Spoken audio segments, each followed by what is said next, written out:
السلام علیکم ورحمۃ اللہ وبرکاتہ۔ تمامی حق پسند حضرات کو عرس سرکار مجاہد ملت بہت بہت مبارک ہو۔ کون ہے مجاہد ملت؟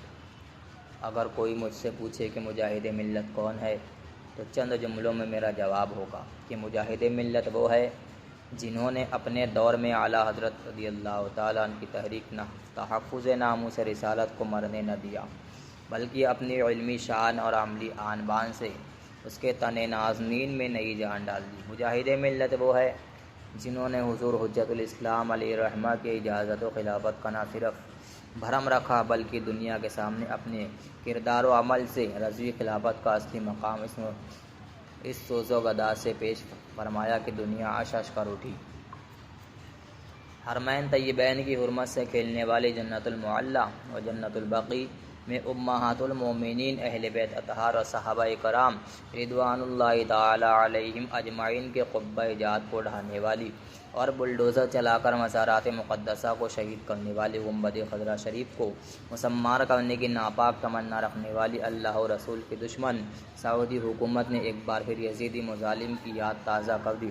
حضور مجاہد ملت دامت برکاتہم العالیہ کو حج کرنے سے روک دیا، تقریباً 2 ہفتہ تک جیل میں رکھا، ہاتھوں میں ہتکڑیاں ڈالی، مختلف قسموں کی ایذائیں دی اور حج سے پہلے جبراً ہندوستان واپس کر دیا گیا، محض اس بنیاد پر کہ حضور مجاہد ملت دامت برکاتہم العالیہ نے حرم نبوی شریف کے وہابی امام کے پیچھے نماز نہیں پڑھی اور انبیاء و مرسلین صلوات اللہ تعالی علیہم اجمعین سے توسل کا اعتقاد رکھتے ہیں۔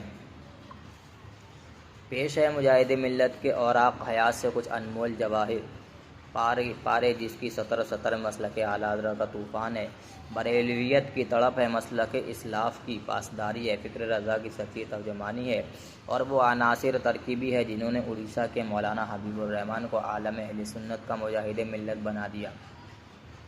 1399 ہجری ہے، مجاہد ملت مدینہ منورہ حاضر ہے، عشاء کی نماز کے بعد کا وقت ہے، گنبد خضرا کی ٹھنڈی چھاؤں ہے، صلاۃ و سلام کی ڈالی نچھاور ہو رہی ہے، آپ کے ساتھ دیگر علماء اہل سنت بھی ہے کہ حکومت کے کارندوں میں سے ایک شخص حاضر ہوتا ہے اور آپ کو بڑے قاضی امام حرم شیخ عبدالعزیز کے پاس لے جاتا ہے۔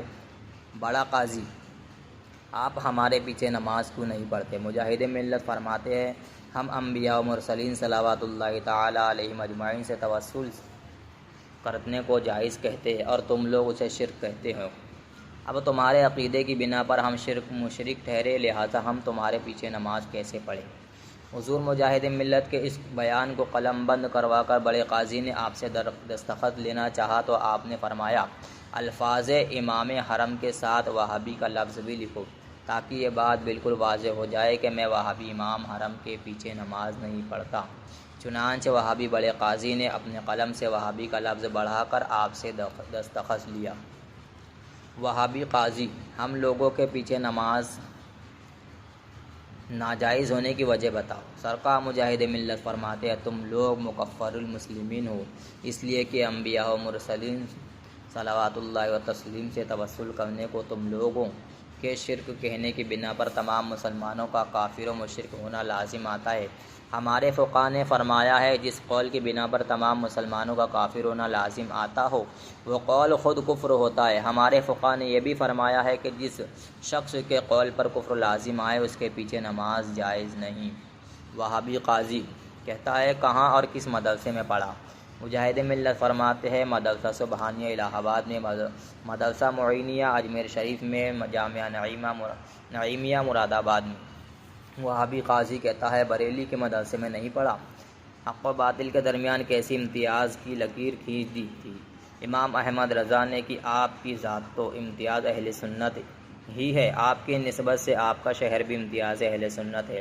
کیا کشش تھی اس مخلص اہل سنت کے پیغام میں کہ افق و درا افق یہ بات پھیل چکی تھی کہ انبیاء و اولیاء سے توسل کرنے والے، علم غیب کا اقرار کرنے والے، حیات النبی کا عقیدہ رکھنے والے وغیرہ وغیرہ بریلوی ہوتے ہیں اور ان تمام چیزوں کو حقائق کے اجالے میں لانے والے امام احمد رضا خاں فاضل بریلوی ہیں۔ وہابی قاضی کو یقین تھا کہ اس نے ضرور بریلی کے مدرسے میں پڑھا ہوگا، جبھی تو ایسی وسعت علمی اور حق گوئی و بے باکی کا مظاہرہ کر رہا ہے۔ اسی لیے اس نے فوراً بریلی کا نام لیا، مگر اس نادان کو کیا خبر تھی کہ مسلک اعلیٰ حضرت کی اشاعت کے لیے بریلی ہی شہر کے مدرسے میں پڑھنے کی ضرورت نہیں ہے۔ پوری دنیا میں بریلوی مسلک بادل بن کر برس رہا ہے۔ فکر بریلوی کے حامل مدارس سے عالم کا چپا چپا آباد ہے، اور پیغام رضا کو گھر گھر پہنچانے کے لیے دنیا میں کتنے حبیب الرحمن کی جلوہ نمائی ہوئی اور ہوتی رہے گی۔ چونکہ مجاہد ملت نے بریلی شریف میں حاضر ہو کر پڑھا نہیں تھا، اس لیے جواب دیا۔ مجاہد ملت فرماتے ہیں نہیں، وہابی قاضی کہتا ہے تمہارا حج بند کر کے تمہیں روانہ کر دیا جائے گا۔ مشرک کا حج کیسا؟ سرکار مجاہد ملت، اگر یہی بات ہے کہ انبیاء و مرسلین صلوات اللہ تعالی علیہم اجمعین سے توسل کرنے والا ایسا مشرک ہے کہ اس کے لیے حج نہیں، تو شیعہ کا حج کیسے جائز رکھا؟ جبکہ وہ لوگ مولا علی کرم اللہ تعالی وجہ الکریم اور امام علی مقام رضی اللہ تعالی عنہ سے توسل کرتے ہیں۔ وہابی قاضی وہ ہمارے پیچھے نماز پڑھ دیتا ہے۔ مجاہد ملت سرکار فرماتے ہیں کیا تمہارے پیچھے نماز پڑھ لینے سے شرک معاف ہو جاتا ہے؟ یہ کوئی مذہب ہے، یہ کوئی دین ہے، یہ اسلام ہے۔ لا حول ولا قوت الا باللہ العلی العظیم۔ وہابی قاضی سے مجاہد ملت کے برجستہ جواب کا جواب جب نہ بن پڑا تو اس نے جھنجھلا کر پہلے جیل اور پھر ہندوستان واپسی کا حکم دے دیا۔ مگر جن کے ناموس شریعت کی حفاظت کی خاطر مجاہد ملت ظلم کی آنکھوں میں آنکھیں ڈال کر افضل الجہاد کلمۃ الحق عند السلطان الجائر کا نمونہ بنے ہوئے تھے، وہ حاضر و ناظر نبی رحمت صلی اللہ تعالی وسلم ان کو کیسے چھوڑ سکتے تھے؟ الحاج محمد اسحاق نوری لاہوری بیان فرماتے ہیں کہ ادھر سعودی حکومت نے حضرت کو گرفتار کر کے بیر عثمانی کے جیل میں بند کیا، ادھر مجھے خواب میں کچھ اس طرح زیارت ہوئی کہ آپ فوجی وردی میں ملبوس بارگاہ مصطفیٰ میں عین سنہری جالیوں کے سامنے ایک وسیع اور اس دسترخوان پر بیٹھے ہوئے ہیں۔ رنگا رنگ کے کھانے قسم کے دسترخوان پر 4-5 اور بزرگ بھی جلوہ افروز ہیں۔ حضور سید عالم صلی اللہ تعالی وسلم اپنے ہاتھ سے آپ کو اس دسترخوان سے اٹھا کر عطا فرما رہے ہیں۔